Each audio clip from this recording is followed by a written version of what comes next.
welcome guys to our show. The name of the show is Expensive Pain. But first, let me start off introducing myself. Igama lami nguSphiwe.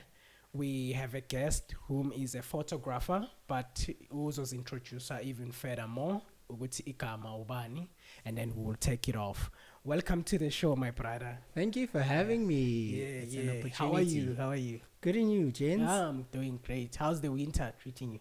It's all good. Yeah, I can see. As you can see, we're all fresh. Yeah, it's all good. It's all warm here. It's my favorite season as well. So yeah. So shout out to Born Beautiful for the free match. Yeah. I Born Beautiful. Yeah, the show is actually powered by Born Beautiful.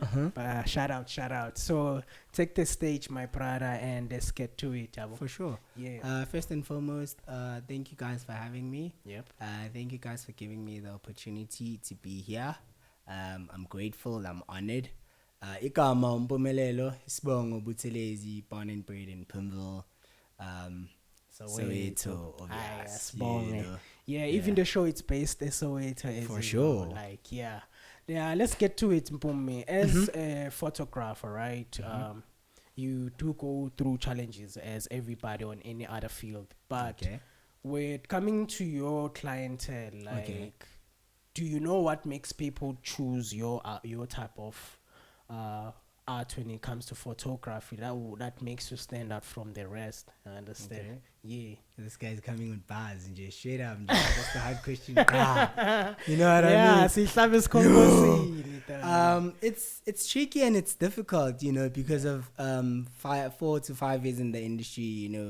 I'm still trying to sustain myself. I'm still trying to master the self-discipline, self-impotence as well into what I put in on a day-to-day basis. So what separates me from other clienteles or other creatives, it's they spot the sense of agency in what I do because I operate with the mantra that people, they don't buy what you do, they buy why you do it and how you do it as well. Speaking on mantras, it seems like you're a person who meditates. Are you into such cause mantras? Because you spoke of self-work. Some people, when it comes to certain fields, they are focusing on pushing the image of what they're doing instead of first doing self-work. So that when you go out there, people will be able to even understand your work when you express it. So are you also into that maybe? Not necessarily meditation per se, but my meditation is my Bible because I'm from a religious family. I'm from a predominantly 7-day Adventist family. So my meditation is reading the Bible every day before I leave the house. Just thanking the higher power, for granting me the opportunity to breathe and live, and then obviously burn an incense stick, just to cleanse the whole entirety of the space during the night and everything. So, and then also making a self-introspection of myself. I woke up today, need to live my purpose, need to carry on keeping on in what I do, so that's basically my meditational kind of journey. All right. So did that meditation, did it play a role really in getting who you are? Like when it comes to photography, people take different type of abstract or anything. So with you knowing yourself deeper in that level, is it what brought you to the category you are on? Like when it currently comes to, or maybe like your whole photography career or whatever. So it's funny because I did visual arts, just as an extra subject in high school, just to boost my average. I didn't share an interest in photography per se, but my grandmother tells me that my late grandfather used to be a photographer. Oh, so it's a family thing. So I'd like to believe so, And then from there, I was taken to a field trip, at a museum, and then... Where was the museum? The museum was in Pretoria Museum. It was in conjunction to our visual arts field trip assignment where we were going to visit a museum and understand different genres of arts and trying to understand how arts played a role, you know, and how significant it is, you know. And then from there I stumbled across images, you know, and you know I was also fascinated by photo politicians or photojournalists, you know, back in the days who were taking images, you know, of the whole entirety of Africanism and the whole apartheid, you know. And then I shared interest because of, I was like, these people, I'm not happy how they documented our lives, you know? Like obviously there's it's a like bit of twist exactly, you know, it's not exactly you know. So it's that, and then my interest developed more, you know, into photography, into image taking, you know. And sorry to cut you on that journey of being exposed to those people. For sure. Were you taking them as mentors for yourself, or it's just people whom you learned a bit from them and then you discovered yourself? Shout out to a lady called Frankie Berger.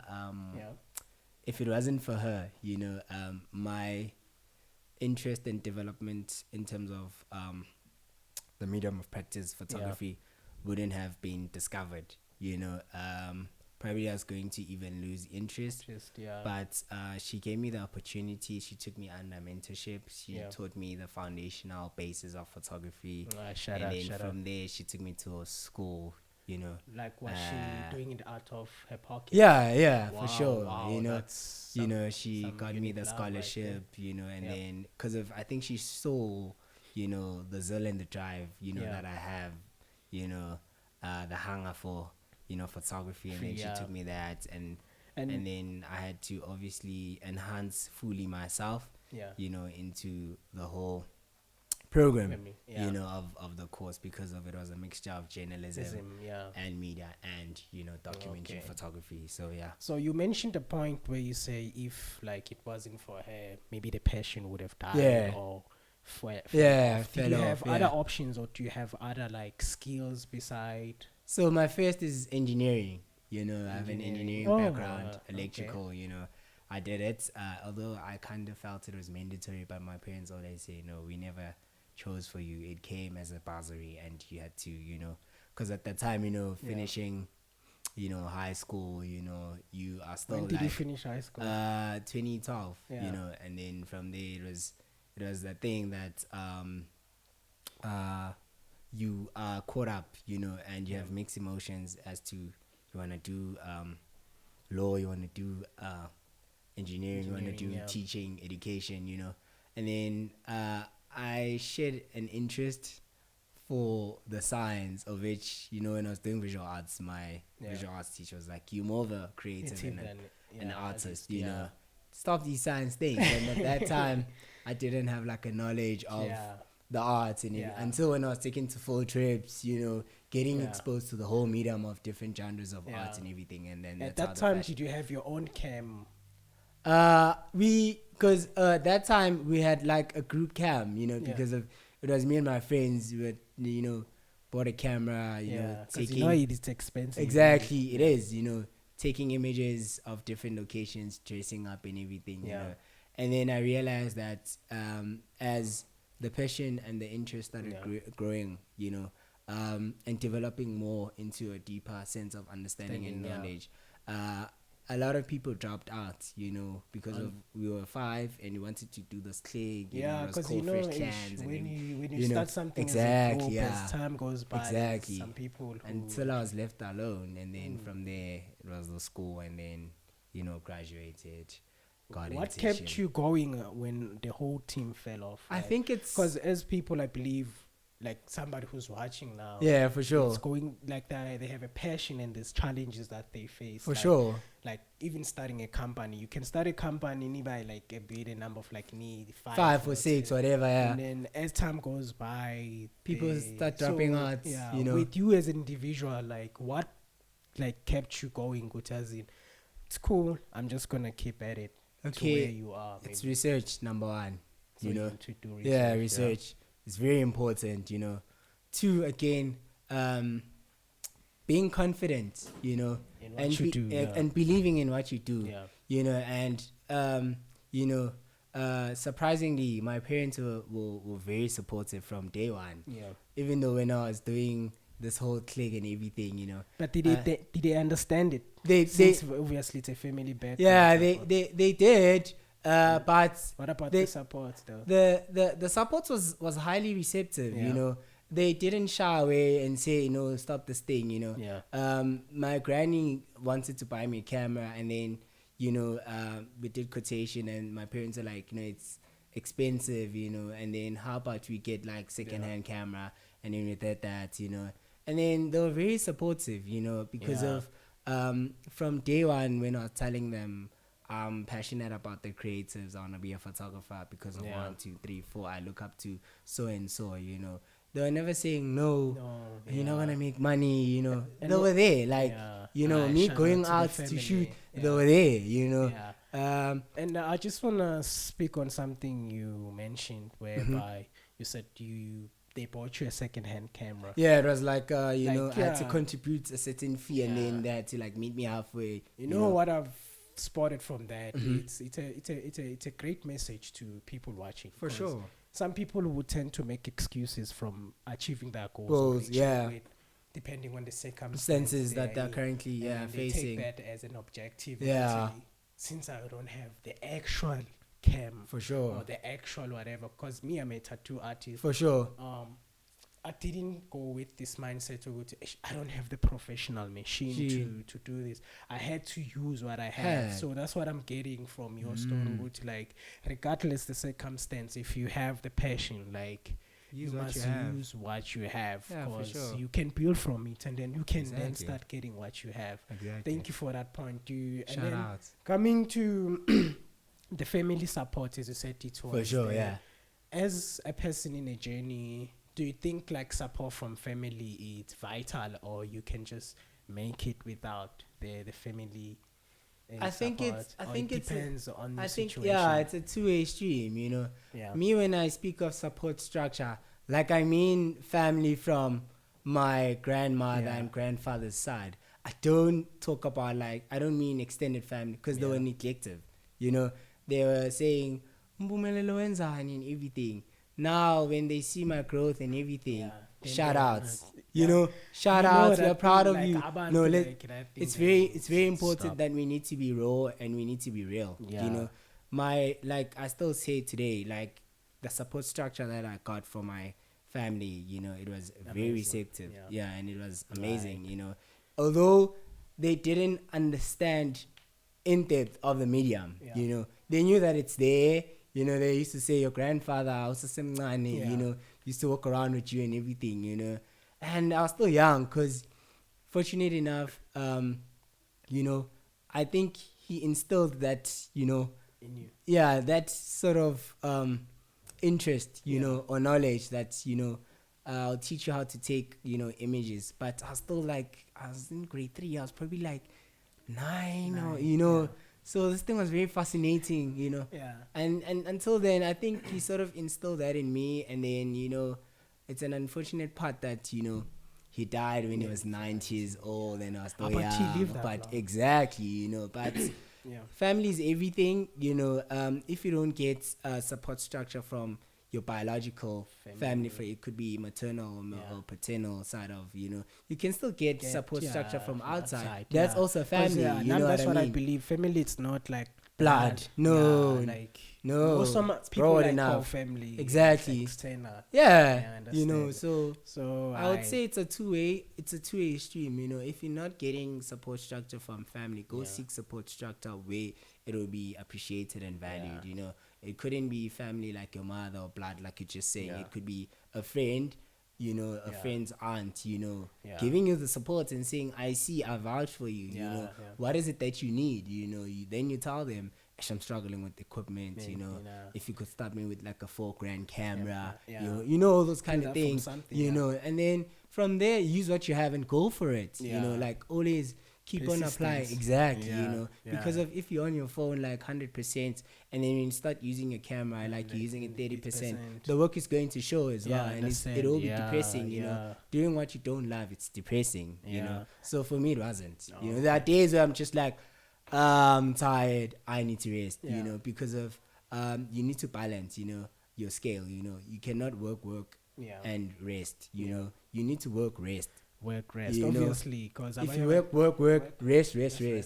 Don't Overwork work and then rest. That's the you need to take some for rest, sure. Yeah. So again, coming to your passion, obviously there's other people who are watching out there who have a passion, maybe also being a photographer. When would you say somebody at this level you can start monetizing photography, or is it possible to monetize it from head go, depending on what you are focused on with the content? Okay. So like I said, research is very important. Don't be afraid to ask. Yeah. And use what you have. And also structure your goals and yourself. Before starting or wanting to do something, have a plan before that. So research comes in, planning comes in, doing research, speaking to people as well, and then saying, this is who I am. I share an interest in also becoming a photographer because of I look up to you. I saw you're doing this and that and that. You're from overseas. You did an exhibition. You received a prestigious award. All those kind of things. And always find yourself in spaces where you meet people that will grow you and elevate you. And then from there, the rest is history. And try to have a direction in what you do as well. Because of ideas have been done before. If you take an idea from 1976, prime example, it's how you can do it. It's how you can modernize it. Use your creativity, apply your mindsets as well. On that, like, people have this tendency of thinking, Guti, you need to come with something out of this world. Sometimes, like, everything that we do, it's just how it has been done. It's been done. It's how you actually do tweak it. Hence, there's certain things that I don't like to do as a tattoo artist. I come on, this thing, it's been done for so many years. Like, can't we look at the different angle of things? Because this is something that's been done before. I understand. So coming to the research part, now, is it something that maybe somebody needs to do physically? Go to places, or maybe a research, since we are in a digital space. Is it just possible for you to do a research while you like on your phone and get that information? Like it is, and what I'm saying, with people, like, people are always on their phones, but you'd be surprised that they're not using actually, their phones for the right reasons. When you're on Facebook, look at like photographers or photography groups or pages. Send a DM. Hi, this is who I am. This is what I'm about. I need help with so and so. And then sometimes shoot your shot. It might be a breakthrough for you. It might be an opportunity from the word go. That person responds and say, yo, let's link up, let's do this, tell me about yourself, all those kind of things. So research, or you can go to libraries, bookstores, go to events where these people are, like, find yourself in spaces where you'd grow, and where you'd elevate yourself as an individual. Then the rest will pay out for itself, All right. And then as a person there, or whom wanna also embark on the art field, is it important knowing like a self-identity, like who you are with your art? Like, I've seen your art. When you were in those spaces, for sure, I understand what was going in your mind, like when you went to, because I've seen the other pictures that are not the before we can talk about these. Like, what was going on in your mind when you were in that space of me? I'm not taking buildings just like that. I'm here. Like, that's not me. That's not my kind of. So what was like happening in your mind? Were you thinking out of like, this is me, or also involving the people you were taking pictures of? Some photography, like, you just shoot a stranger crusher and then that's it. It's a museum. You never spoke to that person. That's so like, do you have like an interaction, like when you're in that space with people that you take pictures of? So in terms of my artistic journey and the themes that I focus on issues that affect human beings from a real life issues. From a human perspective. You know, I'm all about sustainable change. You know, that's a very important topic to me. Religion now, like that. You know, religion. You know, social documentary. You know, creating change, because of my work is all about creating change. So when going to spaces, before going to spaces, I do a research, you know, and I ask myself a question: if I go there, what is it that I'm going to do? If I go tell these people stories, how am I going to tell it? What is it that I'm trying to say, you know? And what is it that I'm trying to communicate visually, you know? And then when I'm in those spaces, before me going to those spaces, I study the situation of how these people operate, how they you don't just take out your camera. No.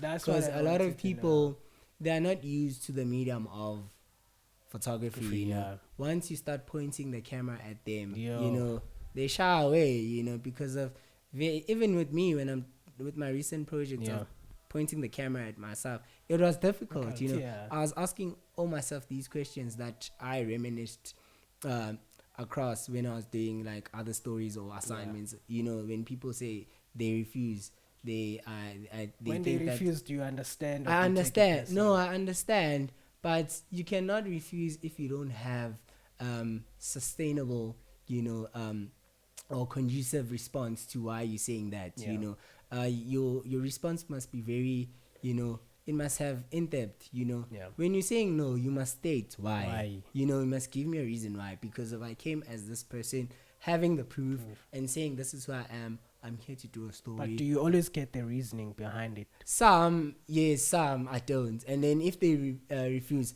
I move. Because of now, I know that my energies and my sanities, it's not welcome there, you know. Clashing with I need to go somewhere next door, you know. And then I'd find while they're refusing, a certain resident or individual, they come like, no, come, you know, tell me, I'm interested in what you're doing, you know. You're not doing a bad thing, you know, and you're not here to exploit us, or you're not trying to sound inconspicuous or inconspicuous or intrusive in your work, you know. I feel you. English is running away. You know? So again, with what you do in your field and with how times are going now, you see phones now, they taking partly close to the camera quality.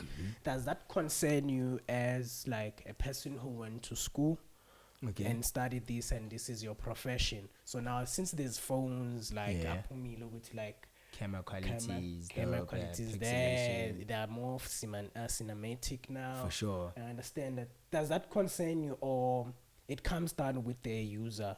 No, it doesn't. It doesn't concern me per se. You know, it's just that the digital space is trying to make things more simpler now. You know, but an image taken with the phone camera and an image taken with a professional camera, there's a difference, you know. Yes, it's the same medium, but it's different technological mediums, you know. It's a camera, that's why it's designed for so and so. A phone, it's a phone camera, but it can only operate to a certain degree, exactly, you know. So I'm not worried about image takers who take their images with their cell phone, you know. It's because of they also use what they have. They can afford a phone, you know, because cameras are expensive. That's one thing I know. So, but I'm not worried at all, you know. Sometimes if I don't have my camera, I have my phone, and I make sure that the discipline and the principalities that I apply when I have my professional camera taking an image, I apply them also on my cell phone camera, you know. So I know, but there's this topic that when, you know, digital came in and analog photographers were saying that the whole medium is changing.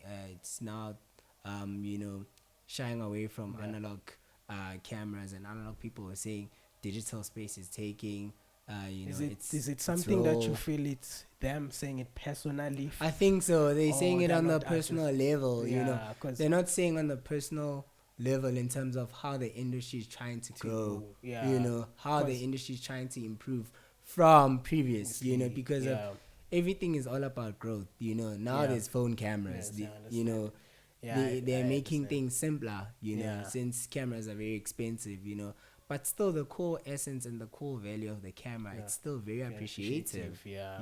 so yeah. Yeah, I understand. So with your photography, like I Yeah. want us to touch one of the One of the pictures, images, yeah, yeah. before Which one? yeah, Which one strikes or resonates with you more? that one. This one. Okay. I understand. Yeah. Because this one you've already Yeah, touched a bit, you said okay, yeah, beauty. for sure. That one I wanna Yeah, queen, good thing. Okay, the 'cause, last one. like, Okay. that's the queen. Okay. I understand. Okay. So This one. Okay. yeah, let's start with this one. Like the space. Like I Okay. see I'm a chance there. For sure. That just chilling and there's Having a beer. Yeah, having Yeah. a beer. Like where What's the was story? this? Was Okay. this in a tavern type of space, or you were just passing by? I don't know. Like, can Okay. you explain? Okay. Yeah, what's going on with the picture, Okay. or which lifestyle is it portraying? I understand if it's a portrait of a lifestyle that's Okay. maybe in a certain space. So yeah, So the image is a whole entirety body of work about hostel dwellers. yeah, So I was doing a documentation, Oh. about hostel dwellers, Okay. since hostel dwellers were predominantly male-dominated spaces. Before you continue, for those who don't understand what a hostel, Okay. dweller Okay, hostel dwellers, abantu abahlala in hostel dormitories, is, you know. okay, So back in the days of apartheid, hostel dwellers were mainly male-dominated Yeah, spaces yeah, until post-apartheid, where we were given rights, free democratic country. Yeah. So that's where hostel dwellers, the dormitories, started turning out into family households now, where women now Yeah. can come in, males who are living there, Yeah. they turned out their dormitory spaces, Yeah. living spaces into a family house now, because of they used to be mine workers and everything, Yeah, back in the day. everything. And then I was intrigued by the space, the lifestyle, and how society is Yeah. always negative about people that are living Yeah, I was in about to hostel. touch about You know, that. that Like, they how say was it's the rough. welcome there? Like the roughness, because everybody, even when Upumekas, when you think For hostel, sure, yeah. ucabanga ukuthi ucabanga ngena ngecamera Camera. lapha and stuff, bazongiphala. was- But yeah, how did I you? was nervous, maneuver? but I didn't show my nervousness. Yeah. My nerve towards them, Yeah. because of, again, it's a Zulu dominated Dominated space. space, So yeah. for the minute I started Sawubona. exactly introducing myself, my surname as well, Yeah. played a role. They started calling me with my clan names. Yeah, and that's how it everything, is, really. Like the, And then majority of these people, they're not fond of the medium, So Yeah. in such spaces, don't be too quick or eager to get the product. exactly, Yeah. understand people, engage Yeah. with people, Yeah, speak with them, even if you don't take pictures that day, accept, Yeah, but but can I come back exactly, maybe when you are prepared? exactly. Because it could be like, it's not like they don't want you. It's just like Exactly. you came out of nowhere. nowhere. They were never expecting you and Expecting you, everything, yeah. So Aye. went there, and then I was introduced to a counselor, and then the counselor became a fixer for me, Yeah. because of in some other spaces, they're not fond of the medium. They thought I was going to exploit them, Yeah, because now that's what I'll and take feel them to if. TV tabloids Yeah.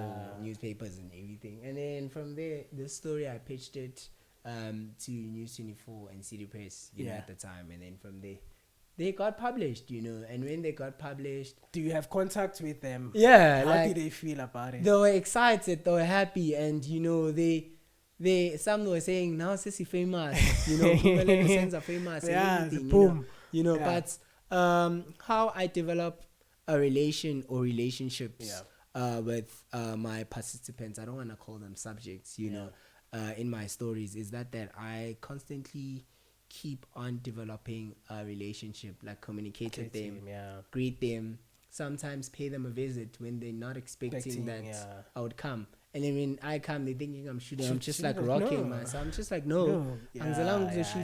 I'm here to pay you guys a visit, to see how you guys are, and speak about life, speak about controversial issues or things that are affecting us as male society or as male gays or, just in general, And then from there, that's where you discover more stories. And then one story leads you to a different frame. You know, You it creates a mood. It creates, it creates a visual sequence. Story. Exactly. So this was in the tavern in one of hostels in Hinesfield, because I was focusing on the Hinesfield hostel.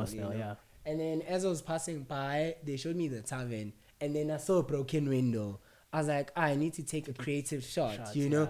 And then I told them they should pretend that I'm not here. I'm not visible. I'm invisible. Yeah, because it looks like very authentic. Exactly. Looking at the camera. Exactly. I told them, do what you want to do, guys. You guys are having a beer. It's that's you. Sunday afternoon. Guys are playing pool. And then from there, I took the shot from the broken window. So this is a broken. I see the class. And then also black and white. It's because of human beings don't think in color. Think in black and white. But that's black a good and white, concept. Black and white also depends on the concept as well. So again, I needed to prove a point to other photographers that I can actually shoot black and white and edit in black and white. It's not that. It's just that I don't like black and white. I'm a color. Because a colorful person. I'm a era of color photography, digital. And then another thing.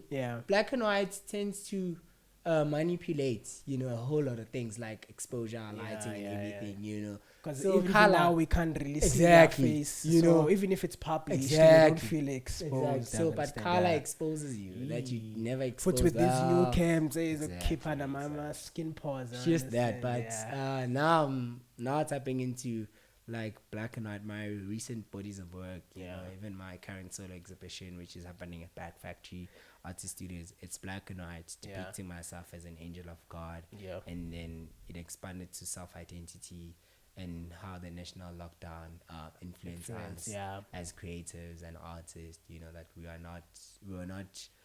were bound. We were no longer unbound to going to communal spaces like church, parks. So we needed to create work in secluded spaces. So the body of work ties into that aspect, and ties into self-isolation as well. And then brought my friends into the project to create a bond of companionship, and also trying to unpack certain issues that are affecting us as men, because of men. Men are really vocal. Affected. Exactly. I see vocal issues with. I understand. And that's I'm sorry to be off course with this, because you touched an important point. Topic, whatever. Like fathers, we really need to speak out our emotions, because if we bottle up that thing, it affects you. Affects you in the long run. Because there will be one day where somebody also was tinta lapo. Exactly, and then you lash out. I was all lash out. Understand that you end up killing somebody. Exactly. It's not because of what they did but it's because of the issues. What the issues you've been bottling up. For sure. Understand? Because that's one thing I've seen that's affecting a lot of men out there. We don't speak understand what's bothering us. Like a lot of men. Not only men, but for now we're talking about guys. Because we suffer from PTSD. For sure, it does. Childhood trauma. Exactly. Because our parents, if we right now, our parents were old-minded, conditioned. They're from that era, you're not supposed to cry. You're not supposed to express. That thing grows with you. You put it into your kids. For sure, it's generational. I understand. So it's highly important that we need to start opening up, and speak, scaring in this and not only advise each other with negative things, but advise each other with positive things, and also grow one another, teach one another, mold one another, guide one another. I understand. Because for the better self and for the better entirety of the male community as well. Too much, because I want they think when we say talk. I understand that. But talk, they think kuluma it's just talking. Yes, it might seem like I'm just talking right now.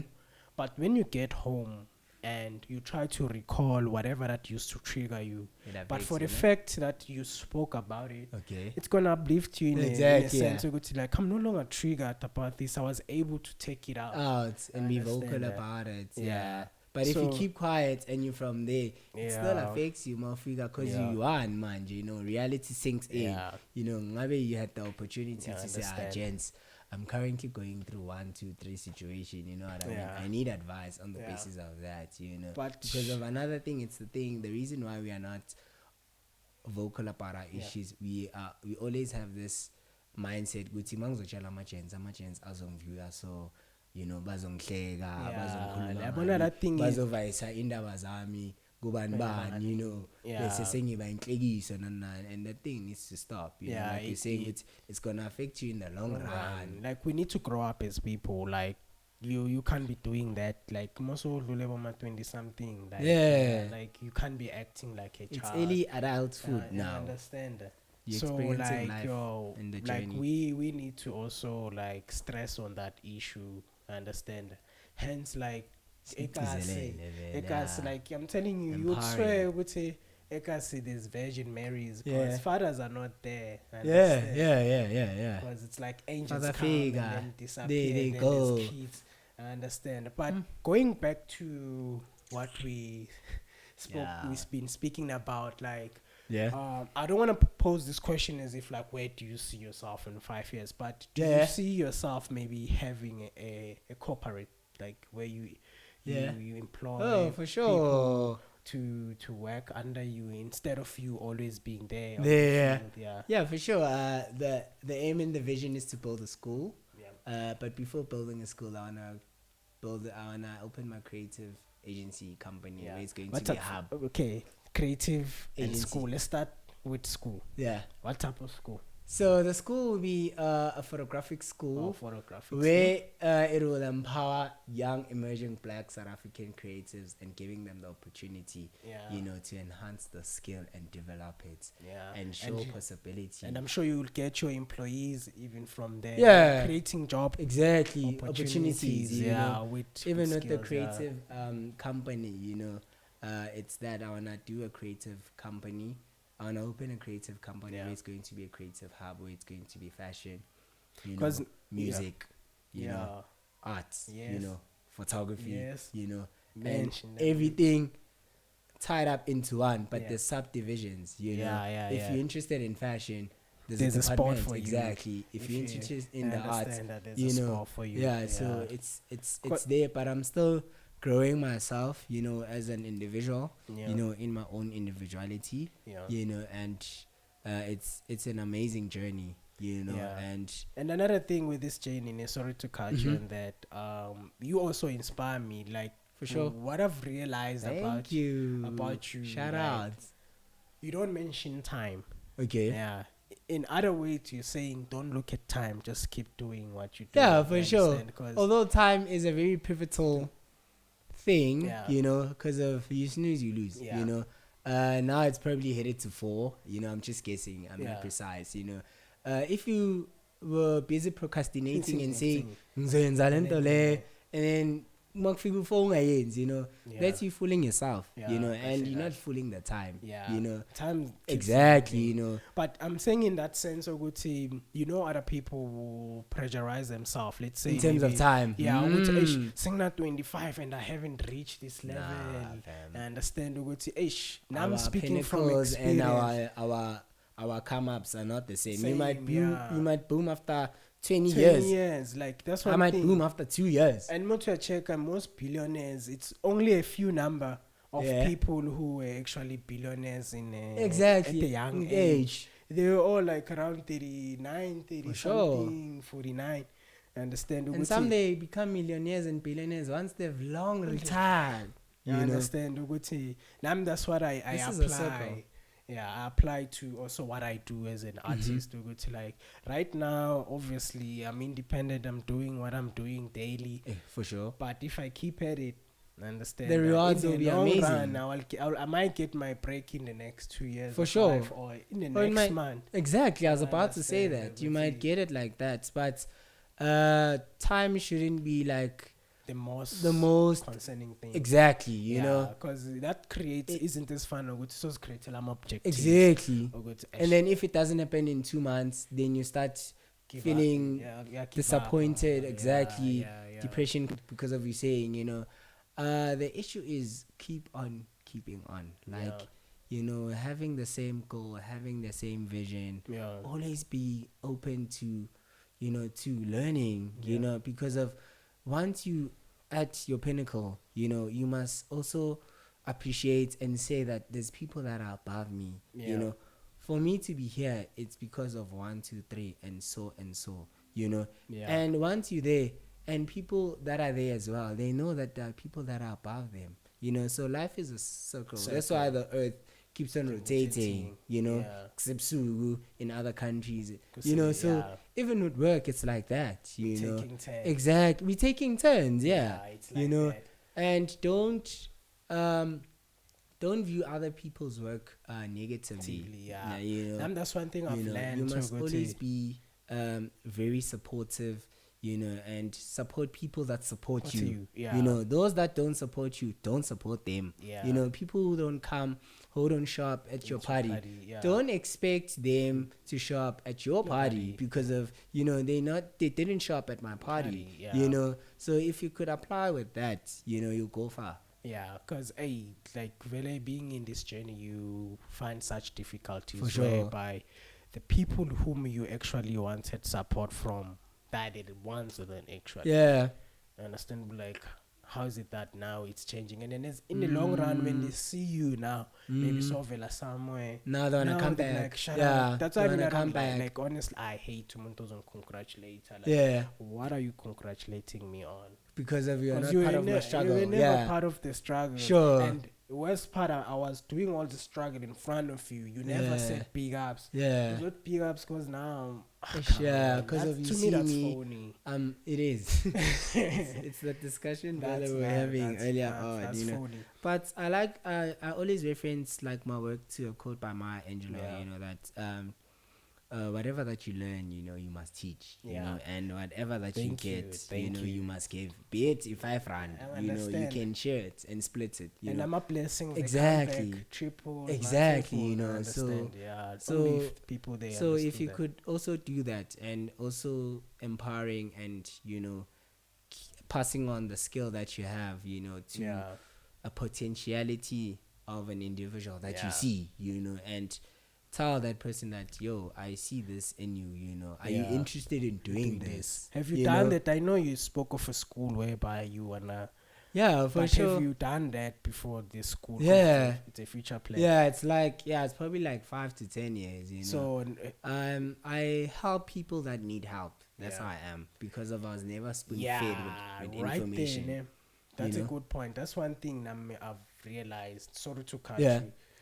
Whereby you say I have people that help, that seek help, seek help. Because now if it's no, I'll be wasting my energy and time, your resources, everything. Then you regret yourself later. I've came across where I tried to put people on, but they were not actually on. They were not interested, showing interest. But with that learning curve, I understand when you say you help those who are seeking help. Like, honestly, if you gonna help somebody who seeks help, definitely it's gonna make it easy for you, because they're already meeting you halfway. Exactly. Just a helping hand. You're just like guiding. I am. Although I'm not mentored by one individual, I'm mentored by several people, because of there's a reason for that. Human beings are different. This one mentors me in terms of life growth and everything. This one helps me in terms of communicational skills, self-discipline, character traits. This one helped me in terms of growing my artistic journey.